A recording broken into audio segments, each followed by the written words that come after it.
काल होता नवरात्रीचा 5वा दिवस आणि रंग होता हिरवा. आता हिरव्या रंगाची साडी किंवा ड्रेस माझ्याकडे अवेलेबल नव्हता, म्हणून मग मी मेहंदी कलरचा टॉप जो आहे तर तो वेअर केला आणि त्याच्यानंतरनं मग इथे साबुदाणा आणि वरईचे जे घावन आहे तर ते मी बनवायला घेणार होते. तर आता हे जे घावन आहेत ना, तर ते मी पहिल्यांदाच बनवणार होते.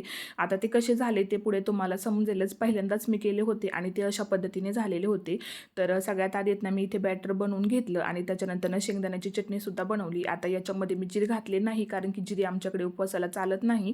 त्याच्यानंतरनं ज्यांना उपवास नव्हता तर त्यांच्यासाठी मग इथे भाकरी ज्या आहेत त्यासुद्धा बनवून घेतल्या आणि त्यानंतरनं घावन करायला घेतले. तर आता पहिल्यांदा केलेले घावन तर काही माझे व्यवस्थित झाले नाही, पण ज्यावेळेस मग मी मम्मीला कॉल केला आणि मग तिने मला सांगितलं की त्यामध्ये थोडंसं वरईचं पीठ ॲड कर, तर त्यानुसार मग मी घावन केले तर ते एकदम परफेक्ट झाले होते आणि सगळ्यांना ते खायलासुद्धा खूप छान लागले. त्यानंतरनं मग आम्ही जेवण केलं आणि जीविकाला दुसऱ्या दिवशी दांडिया खेळायला जायचं होतं, मग त्याच्यासाठी तिला ड्रेस आणलेला होता.